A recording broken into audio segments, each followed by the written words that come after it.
है देवेश चंद्र ठाकुर कह रहे हैं कि लोकसभा चुनाव के दौरान ना तो बीजेपी ने सहयोग किया ना तो हमारी पार्टी ने, लालू यादव ने सहयोग किया।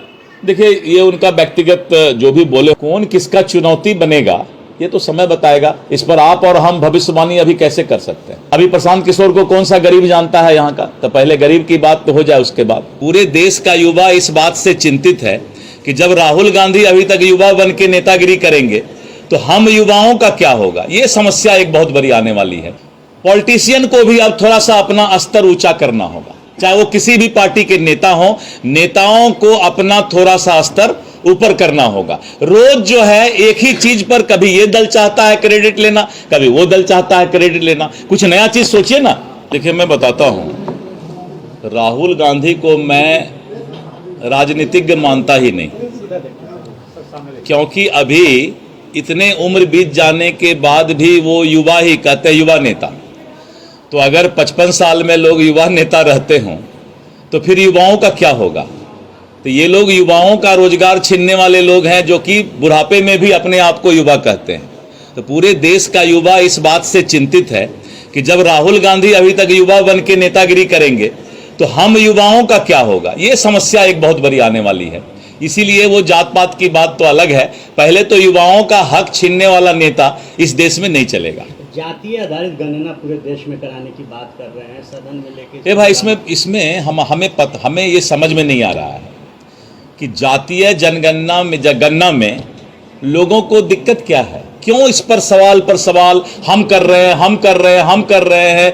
ये सब तो बहुत छिछलापन है, छोटी राजनीति है। पॉलिटिशियन को भी अब थोड़ा सा अपना स्तर ऊंचा करना होगा, चाहे वो किसी भी पार्टी के नेता हो। नेताओं को अपना थोड़ा सा स्तर ऊपर करना होगा। रोज जो है एक ही चीज पर, कभी ये दल चाहता है क्रेडिट लेना, कभी वो दल चाहता है क्रेडिट लेना। कुछ नया चीज सोचिए ना। अभी तक वहीं पर क्यों है, जब सारा पार्टी ने क्लियर कर दिया कि हम लोग सब चाहते हैं जातीय गणना हो। और यही तो नारा है, स्लोगन है मोदी जी का, सबका साथ सबका विकास। यानी जितने जो लोग हैं उनको उतना हिस्सेदारी मिलके वो विकास हो। तो एक बार क्या सभी राजनीतिज्ञ, चाहे वो बीजेपी भी हो और चाहे वो विपक्ष के जो लोग हैं, सबको मैं एक ही सलाह देता हूं कि एक ही नारा, एक ही मुद्दा कितना दिन जनता के बाद उठाइएगा। बासी हो गया ये मुद्दा, अब उसको हकीकत में बदलिए।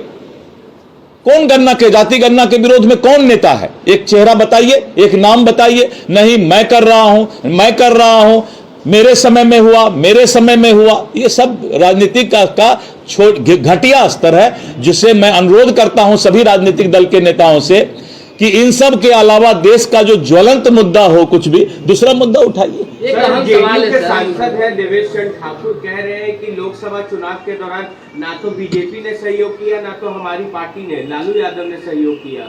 देखिए, ये उनका व्यक्तिगत जो भी बोले अभी हमने सुना नहीं है, जब हम सुनेंगे तो उस पर बताएंगे आपको। नितिन गडकरी ने पत्र लिखा है निर्मला सीतारमण को कि टैक्स घटाया जाए, जो है बीमा कंपनी, जो जीवन बीमा जो होते हैं उसमें। देखिए, हर वक्त अच्छा सुझाव सबको देना चाहिए। मैं राजस्व मंत्री का जब कुर्सी संभाला तो मैंने कहा कि मंत्री का कुर्सी भ्रष्टाचारी नहीं होगा, और मैंने कहा कि अंचल कार्यालय के नीचे जो राजस्व कर्मचारी के साथ कुछ दलाल, माफिया, एजेंट गरीबों को ठगने का काम करते हैं, तो लोगों ने कह दिया कि अपने पार्टी के भ्रष्टाचार बोल रहे हैं कि अपने विभाग में भ्रष्टाचार है। विभाग की भ्रष्टाचार की बात नहीं है। बात यह है कि अगर कहीं भी गलत हो रहा है, कहीं भी अच्छा सुझाव है, तो सभी राजनीतिक दल को सुझाव देना चाहिए, क्योंकि सुझाव कोई निगेटिव नहीं होता है, सकारात्मक होता है। भाजपा के लिए प्रशांत किशोर चुनौती बन सकते हैं क्या? आपको अभी देखिए, मैं बताता हूं, संख्या के आधार पर जो है लोगों को, मैं बता रहा हूं, कौन किसका चुनौती बनेगा ये तो समय बताएगा। इस पर आप और हम भविष्यवाणी अभी कैसे कर सकते हैं? मैं बता रहा हूं ना कि आप और हम भविष्यवाणी कैसे कर सकते हैं कि कौन चुनौती है, नहीं है। अभी प्रशांत किशोर को कौन सा गरीब जानता है यहाँ का? तो पहले गरीब की बात तो हो जाए, उसके बाद। राजद कह रही है कि जन सुराज जो है भाजपा की भी पार्टी। चलिए ना, अभी उस सब पर भविष्यवाणी पर नहीं करना है।